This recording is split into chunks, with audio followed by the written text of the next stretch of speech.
Nature Mantra BP sugar thyroid reversal Nature మంత్రతో సాధ్యం.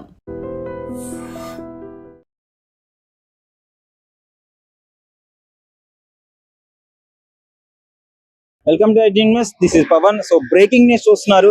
దాదాపు ఉదయం 7 గంటల నుంచి 8 గంటల మధ్య ప్రాంతంలో అయితే ఒక కారు జేఎన్టీయూ ఫ్లైఓవర్ మీద అయితే బీభత్సం సృష్టించిందని చెప్పుకోవచ్చు.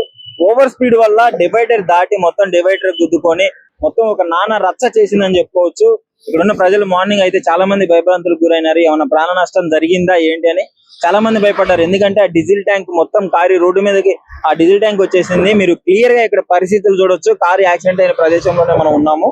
సో జేఎన్టీయూ నుంచి ఆ బ్రిడ్జ్ మీద nexus mall, Hyderabad nexus mall ఉంది కదా, నెక్సెస్ మాల్ కి అదే విధంగా లులు మాల్ కి మధ్యలో అయితే ఈ యాక్సిడెంట్ అవ్వడం జరిగింది. దాదాపు 7:50 గంటల ప్రాంతంలో.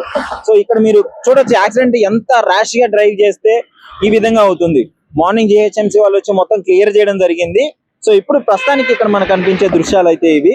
సో రెడ్ కలర్ కార్ లో అయితే యాక్సిడెంట్ అవ్వడం జరిగింది. సో ఇక్కడ అంటే యాక్సిడెంట్ చేసిన వాళ్ళు కూడా యువకులే. మొత్తం 5 అయితే కారులో ప్రయాణిస్తున్నారు. 5 యువతులు ఉన్నారు, 2 యువకులు ఉన్నారు. సో వాళ్ళు ఈ దేశానికి కూడా చెందిన వారు కాదు అని చెప్తున్నారు, సుడాన్ దేశస్తులు అని చెప్తున్నారు. సో మరి అంత ర్యాష్ గా ఎందుకు డ్రైవ్ చేయాల్సి వచ్చింది? ఏమన్నా పొరపాటున దానికి కారణం ఏంటి? మెయిన్ ఏమన్నా బ్రేక్ ఫెయిల్ అవ్వడమా, లేదంటే అంత పొద్దున్నే మనసు ఏమైనా ఉండడమా, లేదు ఆ ర్యాష్ డ్రైవింగ్ వల్ల ఏమైనా డ్రింక్ చేస్తున్నారా? ఆ కారణాలు అయితే తెలియాల్సింది. వాటి వివరాలు అయితే ఇంకా బయటికి రాలేదు. సో ఏదేమైనా సరే ఈ మధ్య కాలంలో ఎక్కువగా యాక్సిడెంట్లు అవ్వడం చూస్తున్నాము. మనం కర్నూలు ఇన్సిడెంట్ లో అంతమంది చనిపోయారు. ఆ తర్వాత మళ్ళీ పెద్దంబరపేటలో, తర్వాత నెల్లూరులో. ఇవి మర్చిపోయే ముందు మళ్ళీ ఈ రోజు ఇక్కడ. ఇంకా అదృష్టవశాత్తు ఎవరికి ఏం అవ్వలేదు. ఎందుకంటే అర్లీ మార్నింగ్ కావడంతో ప్రజలందరూ అప్పుడే ఇంకా స్టార్ట్ అవ్వలేదు, ఆఫీస్కి స్టార్ట్ అయ్యే టైం కాబట్టి సేఫ్ అయింది. అదే విధంగా అక్కడ డీజిల్ మొత్తం కాలింది. ఒకవేళ బ్లాస్ట్ అయ్యే పరిస్థితి ఏంది? ఎవరన్నా 2 వీలర్ వాళ్ళు కావచ్చు, ఇంకెవరన్నా ఉంటే పరిస్థితి ఏంది? అంటే ఈ రకంగా ఇష్టం వచ్చినట్టు డ్రైవ్ చేస్తున్నారు. మీరు కూడా సేఫ్టీ మెజర్స్ పాటించాలి. ఎందుకంటే మంచిది. ఎందుకంటే ఈ రకంగా ఒక ప్రాణం పోతే మాత్రం ఒక రోడ్డు మీద పడ్డట్టు కుటుంబం మొత్తము. సో అది అర్థం చేసుకోండి. దీని గురించే అంటే చాలా మంది టాపిక్ పోలీస్ వాళ్ళు కూడా అవేర్నెస్ కోసం చాలా వీడియోలు చేస్తున్నారు. చాలా సిగ్నల్స్ పాటించడానికి వాళ్ళు చేసే ప్రయత్నాలన్నీ వాళ్ళు చేస్తున్నారు. మనం కూడా వాళ్ళకి సహకరించాలి.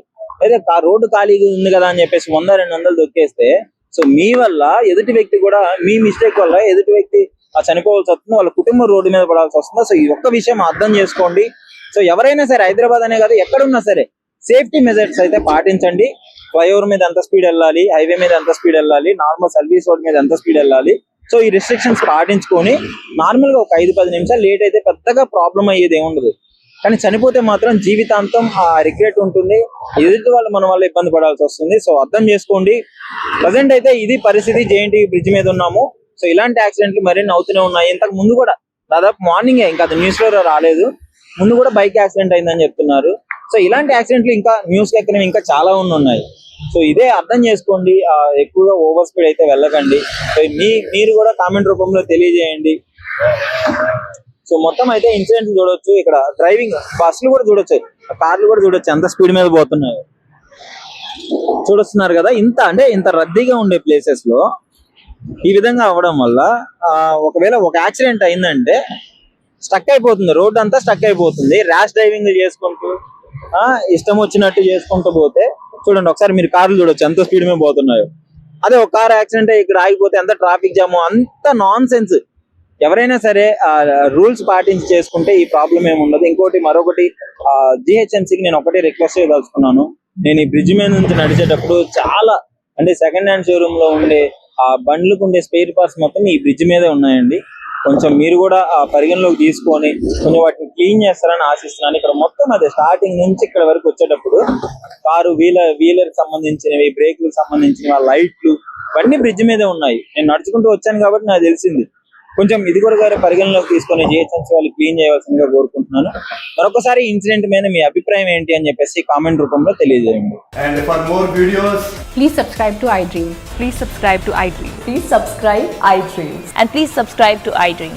For more videos, subscribe to iDream. please like, share and subscribe to the channel. Congratulations, iDream. Subscribe to iDream. Subscribe to iDream. So subscribe to iDream Media.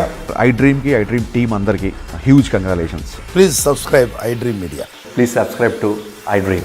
Subscribe iDream. Please subscribe to iDream. I dream అంటే నా కళల ఛానల్ను subscribe చేసుకున్న నోరు తిరుగుతలేదు, మీరైతే గంట గుర్తు కొట్టండి. For more such videos, please subscribe to iDream. Subscribe to iDream. Please subscribe to iDream. Please subscribe iDream Media. Please do subscribe to I dream. Please subscribe to iDream Media. For best entertainment and information, please subscribe iDream. And don't forget to subscribe to iDream.